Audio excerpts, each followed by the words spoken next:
레이 달리오의 원칙. 25년 10월 16일 목요일. 네, 안녕하세요. 하루 한 번 삶에 대한 끄적임 126일째 되는 아침입니다. 이제 일부 나의 인생 여정을 어제까지 좀 읽고 그 내용을 좀 말씀드리려고 하는데요. 그 중에서 제가 기억나는 가장 큰 거는 딱 두 가지였던 것 같아요. 투자를 할 때 아무리 공부를 열심히 해도 그 시장에서 이길 확률이 거의 없기 때문에 분산 투자, 레이 달리오는 투자의 성배라고 표현을 하는데, 상관계수가 낮은 적절한 분산 투자를 통해서 수익률은 유지하지만 위험은 낮출 수 있다 라고 레이 달리오는 분산 투자를 강조했고요. 그리고 또 한 가지는 레이 달리오가 그동안에 살아온 어떤 인생관을 볼 수 있는데, 쉐이퍼라고 해서 성공한 사람들의 특징을 나열했고, 레이 달리오는 그렇게 살려고 노력한 것 같습니다. 그래서 힘든 일이 어떤 있을 때 오히려 그 어려움을 통해서 강해진다라고 생각하고, 자기뿐만이 아니라 가족들도, 사랑하는 사람들도 그 경험을 해봐야 한다 라고 써 있어서 사실은 좀 놀랐습니다. 보통은 자기가 부자가 되고 우리 가족들은 어떤 나쁜 일은 안 겪고 좋은 일만 겪기를 바라잖아요. 근데 이 레이 달리오는 어려움과 고통을 통해서 강해지고 성장한다라고 생각하는 것 같아요. 그래서 자기가 사랑하는 사람들도 그러한 경험을 해봐야 한다. 그리고 인생의 행복이라는 것이 어쩌면 그러한 과정 속에서 있다라는 어떤 인생 철학까지도 엿볼 수 있는 그런 내용이었습니다.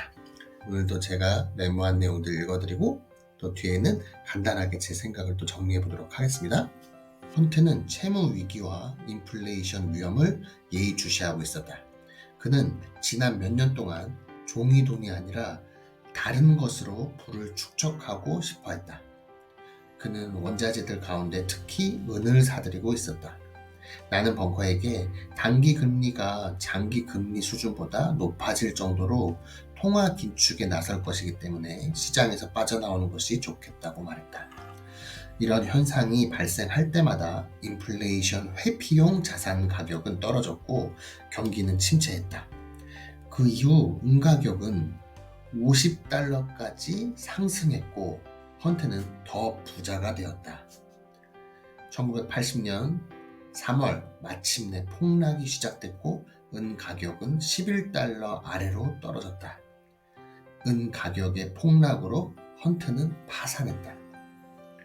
당신이 모든 것을 포기하고 의대생이 해부학을 공부하는 것처럼 연구를 하더라도 시장에서 이길 확률은 거의 없다. 1979년에서 1982년 사이에 나는 많은 실패를 통해 미래를 아는 것이 중요하지 않다는 사실을 깨달았다.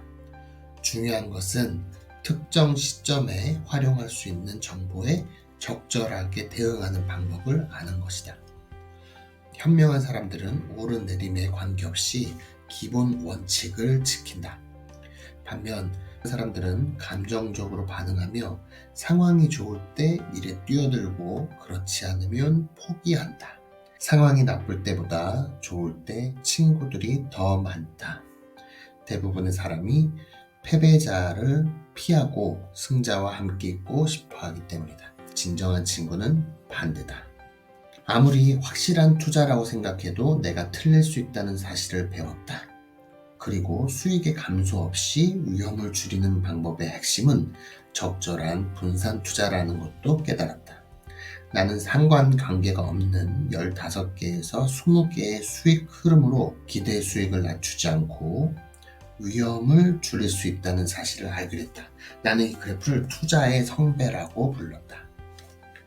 쉐이퍼들은 자신들의 꿈을 실현하려는 욕구가 목표를 달성하는 과정에서 경험하는 고통보다 훨씬 더 강하기 때문에 실패에서 회복하는 능력이 매우 뛰어나다. 쉐이퍼들은 큰 그림과 세부적인 것, 그리고 그 사이에 있는 각 단계의 모든 것을 볼 수 있고 다양한 견해들을 종합할 수 있다. 동시에 이들은 창의적이고 체계적이며 실용적이다. 또한 자기 주장이 강하지만 동시에 개방적이다.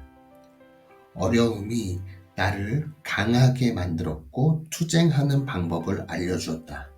나는 내가 사랑하는 사람들도 어려움을 극복하고 강해지기를 바란다. 그래서 많은 돈을 벌고 부자가 됐을 때 재산의 상당 부분을 다른 사람들에게 나눠주어야 한다고 생각했다. 네.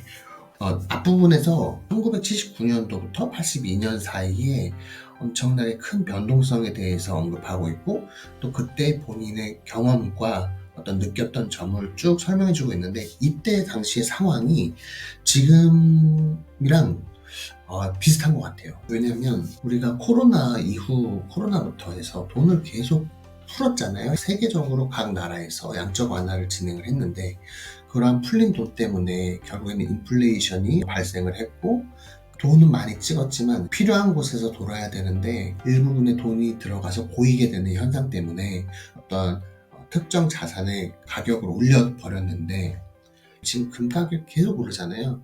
그런 것처럼 어떤 풀린 돈이 쏠림으로 인해서 우리나라는 부동산이 되고 전 세계적으로 금 가격이 되는 거죠.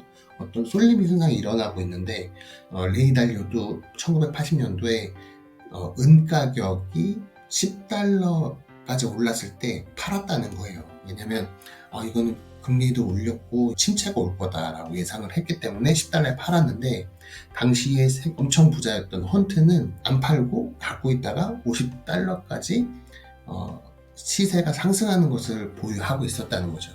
결과적으로는 다시 폭락을 해서 은 가격이 11달러 수준까지 떨어졌기 때문에 헌트는 파산을 했고 레이 달리오는 아예 그 전에 빠져나왔기 때문에 수익을 많이 얻지를 못했다라는 것을 얘기하고 있거든요. 그런 것처럼 지금 막 상승하고 있는 것 이런 거를 언제까지 상승할지 예측하는 것은 의미가 없다라는 겁니다. 제일 중요한 건 지금 여기 이 책에서 정말로 설명하고 싶은 건 결국에는 아무리 열심히 공부하고 연구해도 시장을 예측하기는 불가능하기 때문에 대응을 해야 한다. 그리고 분산 투자를 해야 한다. 라는 것을 레이 달리오는 자기의 경험에 빗대서 설명하고 있는 것 같습니다. 이 개념이 저한테는 딱 들어오네요.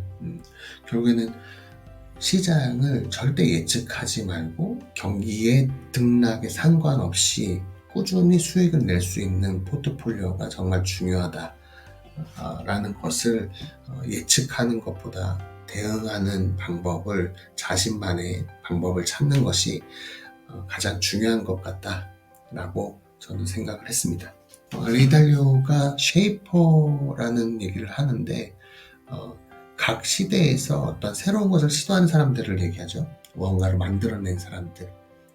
어떠한 고난과 역경이 왔을 때 그거를 이겨내는 사람만이 결국에는 쉐이퍼, 영웅이 된다라고 얘기를 하고 있습니다. 내가 지금 힘든 상황을 겪고 있다면 역시 나도 성장을 하기 위해서 기쁘게 이 어려움을 맞이하겠어. 그리고 성공하겠다라는 욕망이 커야 실패해서 회복하는 게 빠르다고 하니 내 욕망이 무엇인지, 내가 되고 싶은 게 무엇인지 한 번 더 떠올려 보면서 오늘 하루를 진행해 볼까 합니다. 네, 오늘도 가치 있는 하루, 행복한 하루 되시길 바라겠습니다. 감사합니다.